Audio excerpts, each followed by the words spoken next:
Movie के शुरू में हमें एक मैरी नाम की लड़की को दिखाया जाता है जो कि बहुत ज्यादा नरम दिल और मेहरबान सी नेचर की लड़की थी। घर में वो अपने खाना बना रही थी, वहाँ पर एक छोटा सा चूहा आकर उसका खाना चुराने लगता है तो अपनी अच्छी आदत की वजह से मैरी उसे खाना दे देती है। यहाँ पर कमरे में अचानक से बहुत ज्यादा तेज लाइट होती है, इसमें से एक आवाज आती है। वो आवाज मैरी को बताती है कि कुछ अरसे में इसके घर में एक मैजिकल बेबी आने वाला है जो कि आने वाले वक्तों में यहाँ का राजा बनेगा। साथ ही वो आवाज मैरी को बताती है कि मैरी को इस बेबी का ख्याल रखना होगा और मैरी भी ये बात मान लेती है क्योंकि उसे ये लगता है कि ये मैसेज गॉड की तरफ से आया है। इसके बाद वो चमकदार रोशनी आसमान की तरफ जाती है और एक स्टार में बदल जाती है जो कि बहुत ज्यादा तेज चमक रहा था। ये सारी बात उस चूहे ने भी देख ली थी, जिसके बाद वो ये बात अपने सारे दोस्तों को बताने जाता है। वहाँ पर हम बहुत सारे जानवरों को भी देखते हैं जो कि इस तेज चमकने वाले स्टार को देखकर बहुत ज्यादा खुश थे। साथ ही यहाँ पर एक डोंकी को भी दिखाया जाता है जिसका नाम बो है। वो अपने फादर के साथ मिलकर काम किया करता था। वो अपने फादर को बताता है कि आसमान में चमकने वाला तारा उसकी किस्मत को भी बदल देगा और उसे बहुत ज्यादा खुशकिस्मत बना देगा। उसके फादर उसको मना करते हैं कि ऐसे ख्वाब तुम मत देखा करो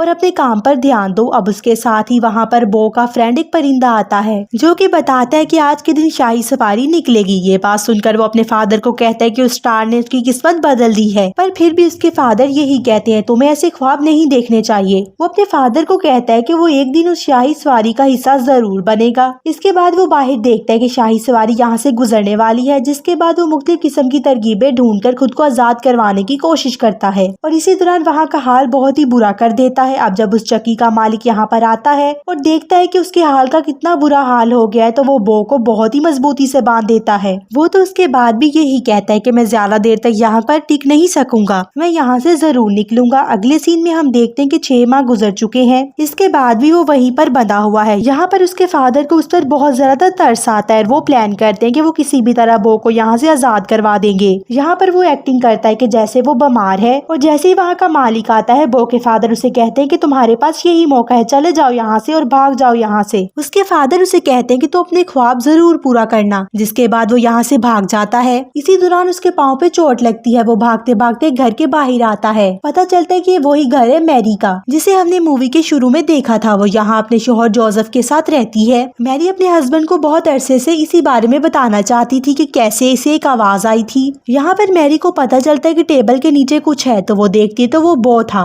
मैरी देखती कि उसके पाँव पे चोट भी लगी है, जिसके बाद वो अपने स्कार्फ से उसकी पट्टी कर देती है। यहाँ पर जोसेफ भी आ जाता है, जिसके बाद वो बो को देखता है तो उसे भगाने लगता है और मैरी इसे मना करती है और इसे कहती है कि हमें इसे यहाँ पर रख लेना चाहिए। इसी सब के दौरान मैरी मौका ढूंढ लेती है और जोसेफ को सारी बात बता देती है। पहले तो जोसेफ काफी सारा घबराता है, लेकिन उसके बाद वो भी मैरी का साथ देने के लिए तैयार हो जाता है। दूसरी तरफ वो यहाँ से भागने की कोशिश कर रहा था। यहाँ पर उसका वही फ्रेंड आता है और कहता है कि तुम्हारा मालिक तुम्हें बाहर ढूंढ रहा है, जब तक तुम्हारा पाँव ठीक नहीं हो जाता तुम्हें यहीं पर रहना चाहिए ताकि तुम ठीक से भाग सको, वरना तुम पकड़े जाओगे। इसके बाद हम देखते हैं कि 3 वॉइसमैन जो कि डेजर्ट क्रॉस कर रहे थे अपने कैमल्स पर, वो यहाँ पर आए थे सिर्फ इसीलिए कि उस मैजिकल बेबी को गिफ्ट दे सके। इस बात के लिए जब वो पैलेस में पहुंचते हैं तो किंग को लगता है कि सारे गिफ्ट उसके लिए हैं, पर ये बताते हैं ये सारे गिफ्ट उस मैजिकल बेबी के लिए और साथ ही ये बताते कि मैजिकल बेबी आने वाले फ्यूचर में यहाँ का राजा होगा। अब ये बात सुनकर किंग बहुत ज्यादा परेशान हो जाता है। इसके बाद वो अपने 2 हंटर्स को बुलाता है और इनके 2 हंटर्स डॉग को भी, और कहता है कि इस मैजिकल बेबी को ढूंढ कर आओ। जिसके बाद वो इन तीनों वाइज मैन को भी कैद कर देता है। फिर हम देखते हैं कि उसी चूहे को जिसको हमने मूवी के शुरू में देखा था, जिसको मैरी की सारी बात के बारे में पता चल चुका था, वो सारे जानवरों को आने वाले बेबी के बारे में बता रहा था कि कैसे वो मैजिकल बेबी को होगा। यहाँ पर वो हंटर अपने डॉग्स के साथ पहुंच जाते हैं। इनमें से एक हंटर डॉग उस चूहे से सारी बात निकलवा लेता है कि मैजिकल बेबी कहाँ पर होगा, जिसके बाद वो हंटर को लेकर उसी तरफ निकल पड़ता है। दूसरी तरफ हम बो को देखते हैं जो कि मैरी और जोसेफ के घर में बहुत ज्यादा एंजॉय कर रहा था। यहाँ पर उसे पता चलता है कि जोसेफ उसे एक बगी के साथ बांधने वाला था क्योंकि उसने और मैरी ने शहर की तरफ जाना है। बो का फ्रेंड फिर से उसे कहता है कि अगर तुम बगी के साथ बंद कर चले गए तो तुम फिर से शाही सवारी को मिस कर दोगे। अब इसके बाद वो बहुत ज्यादा मजामत करता है, जिससे जोसेफ बहुत ज्यादा तंग होता है और वो बहुत ज्यादा गुस्सा कर रहा था। तो फिर मैरी उसे कहती कि हम पैदल ही चले जाएंगे, इसको यहीं पर रहने दो। इसके बाद जोसेफ लॉक लगाता है और वो दोनों चले जाते हैं और पता चलता है कि अब हंटर्स भी यहाँ तक पहुँच चुके हैं जो कि ढूंढते ढूंढते मैरी के घर तक आ भी गए हैं। अब वो दोनों हंटर डॉग बो से पूछते हैं मैरी का, वो उन्हें कुछ भी नहीं बताता, लेकिन उसके पाँव में स्कार्फ बंधा हुआ था, जिसको सुनकर वो दोनों डॉग्स चले जाते हैं क्योंकि इनको पता चल गया था कि मैरी कहाँ गई है। अब बो को जब इस बात का एहसास होता है तो वो भी मैरी को बचाने के लिए निकल पड़ता है। है, लेकिन हमें यहाँ पर पता चलता है कि ये एक इनका प्लान था इन दोनों हंटर डॉग्स का, जो कि अब बो का पीछा करने लगते हैं।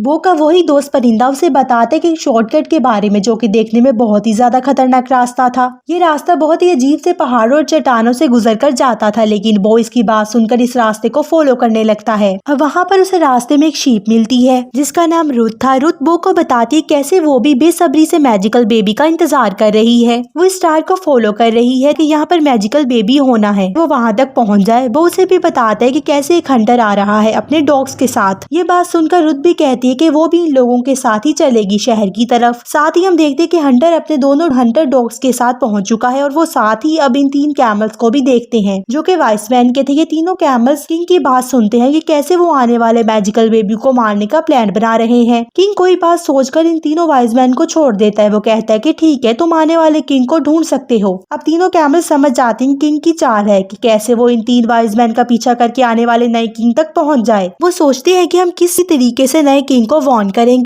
दूसरी तरफ हम देखते हैं कि वो पहुंच चुका है मैरी और जोसेफ के पास और वो इनको वार्न करने की कोशिश करता है। रुथ भी इसमें इनके साथ शामिल थी, लेकिन वो दोनों इसकी बात समझ नहीं पा रहे थे। यहाँ पर साथ ही हम देखते हैं कि हंटर भी अपने दोनों डॉग्स के साथ यहाँ पर पहुंच जाता है, जिसके बाद वो फौरन मैरी को लेकर मेले में छुप जाता है। इसके साथ ही हंटर भी उस मेले में मैरी को ढूंढने लगता है। यहाँ पर इतने ज्यादा लोग थे कि बो को लग रहा था कि कोई और इंसान हंटर है, जिसके बाद वो उसको यहाँ से बहुत ही ज्यादा दूर ले जाने की कोशिश कर रहा था। दूसरी तरफ हंटर ने मैरी को देख लिया था। वो अपने दोनों डॉग्स को लेकर एक जगह पर बांध देता है और मैरी की तरफ जाने लगता है। बो को जब एहसास होता है कि उसे मदद करनी होगी तो वो जोसेफ की बगी को फ्री कर देता है, जो कि मेले की तरफ जा रही थी। यहाँ पर मेले में बहुत ही ज्यादा गड़बड़ हो जाती है और बहुत ही ज्यादा टूट फूट हो जाती है और इसी की वजह से हंटर एक कुएं में गिर जाता है। इसके बाद वो मैरी के पास जाता है और उसे अपने साथ आने के लिए खींचने लगता है। मैरी समझ जाती है सारी गड़बड़ बो की वजह से हुई थी। दूसरी तरफ दोनों हंटर डॉग्स भी बांधे हुए थे, दोनों भी कुछ नहीं कर सकते थे और इसी वजह से इतनी सारी तबाही की वजह से ये लोग मेले से निकाल दिए जाते हैं। जोसेफ को बहुत ही ज्यादा गुस्सा आता है कि मेले में इतनी ज्यादा तबाही हुई है सिर्फ बो की वजह से।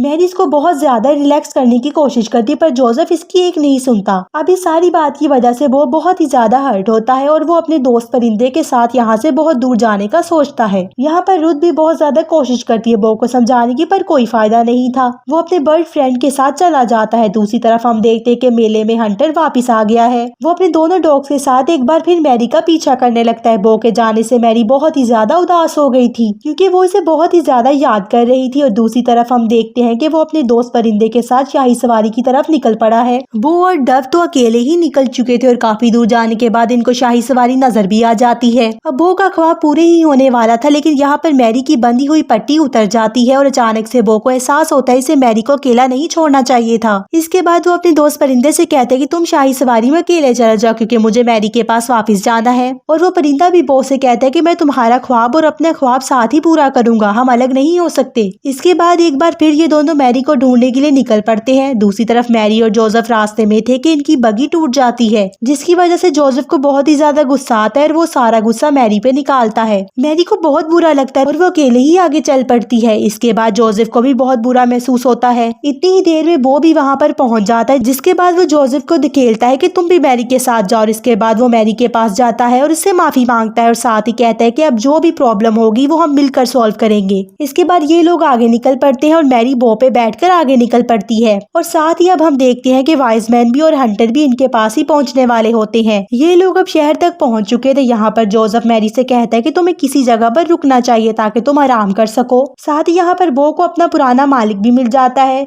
जो जैसे ही बो को देखता है उसे अपने साथ ले जाता है। यहाँ पर उसका फ्रेंड बर्ड और रुथ कुछ भी नहीं कर सकते। जोसेफ को भी रुकने के लिए कोई जगह नहीं मिल रही थी। साथ ही वो नोट कर रहा था कि बो भी कहीं गायब हो गया है। साथ ही हम देखते हैं कि वो वाइज मैन भी यहाँ पर पहुंच चुके हैं। यहाँ पर वो एक जगह पर अपने कैमल्स को बांध देते हैं और इस बेबी को ढूंढने के लिए निकल पड़ते हैं। दूसरी तरफ वो मालिक बो को अपने साथ ले आता है। यहाँ पर वो इसे अपने ही फॉर्म में बांध देता है। वहाँ पर और भी बहुत सारे जानवर थे। वो बो को एक बहुत ही इंटरेस्टिंग बात बताते हैं। वो सब बो को बताते हैं कि इस चमकदार सारे की रोशनी यहाँ पर पड़ रही है, यानी कि मैजिकल बेबी यहाँ पर होगा। जानवर बताते हैं कैसे ये रोशनी ही इतनी ज्यादा तेज है। वो इतने महीनों से सो नहीं पाए। वो समझ जाते हैं कि अब इसे मैरी को किसी भी तरीके से यहाँ पर लेकर आना होगा। वो सारे जानवरों को समझाता है कि बेबी को यहाँ पर आना होगा। इसके बाद वो सारे बो की मदद करते हैं बो को आजाद कराने में, और वो यहाँ से निकल पड़ता है। वो देखते हैं कि अब हंटर भी यहाँ पर पहुंच चुका है। बो को अब अपना बर्ड फ्रेंड मिलता है रुथ, और वो इन दोनों को कहता है कि यहाँ पर हंटर पहुंच चुका है, जिसके बाद हमें मदद चाहिए होगी कि हम इसके डॉग से लड़ सके। और वो बर्ड भी शहर की तरफ चला जाता है कि कहीं से मदद ले सके। रास्ते में उसे वही 3 कैमल्स मिलते हैं। दूसरी तरफ रुथ अपने सारे साथियों के पास जाती है और सब लोगों को कहती है कि मेरे साथ आओ, मदद की जरूरत है। तो रुथ की बात कोई नहीं सुनता। रुथ को यहाँ पर बहुत ज्यादा गुस्सा आता है। वो ऊंचा सा चिल्लाती है। वहाँ पर आसमान से वही लाइट आती है और सबको उस मैजिकल बेबी के बारे में बताती है, जिसके बाद वो सारे रुथ की मदद करने के लिए तैयार हो जाते हैं। दूसरी तरफ हम देखते हैं कि मैरी और रुथ को कोई कमरा नहीं मिला। अब मैरी की तबीयत काफी खराब हो रही थी, तो जोसेफ उसे यहीं पर आराम करने को बोलता है। वो भी यहाँ तक पहुँच चुका था। वहाँ पर हंटर भी कहीं पास ही था। यहाँ पर इन दोनों को खींचने लगता है, जिसके बाद ये दोनों इसको फॉलो करने लगते हैं। हंटर भी अब इनका पीछा कर रहा था। यहाँ पर ये बो के साथ उसी फार्म पर पहुँच जाते हैं। यहाँ पर इन जानवरों ने मैरी के रहने के लिए इसे काफी साफ कर दिया था। इसके बाद बो बाहर निकलता है और देखता है कि हंटर और उसके डॉग भी यहाँ तक पहुँच चुके हैं, जिसके बाद वो सोचता है कि अब इन डॉग्स का मुकाबला उसे खुद ही करना होगा। बो इन दोनों से लड़ने लगता है, पर हंटर भी यहाँ पहुँच चुका था, जिसके बाद तीनों से अकेला लड़ना बहुत ही मुश्किल हो गया था। हंटर अब फार्म की तरफ जा रहा था। यहाँ पर मैरी थी। यहाँ पर रुथ आ जाती है अपनी बाकी सारी शीप फ्रेंड्स के साथ और इन लोगों पर हमला करने लगती है। इतनी ही देर में बर्ड फ्रेंड भी आ जाता है उन्हीं 3 कैमल्स के साथ, जो कि हंटर और उसके डॉग्स को धक्का देते हैं। चट्टान से नीचे हंटर और उसके डॉग्स चट्टान के साथ लटक जाते हैं। वो देखते हैं कैसे हंटर उसके दोनों डॉग्स लटक रहे हैं और मदद मांग रहे हैं। बो को इन पर तरस आ जाता है। वो सोचता है किसी तरीके से इनकी मदद की जाए। यहाँ पर साथ ही एक बच्चे के रोने की आवाज आती है, जिसको सुनते साथ ही हंटर ऊपर आने के लिए इन दोनों डॉग्स को पीछे फेंक देता है ताकि वो आसानी से ऊपर चढ़ सके।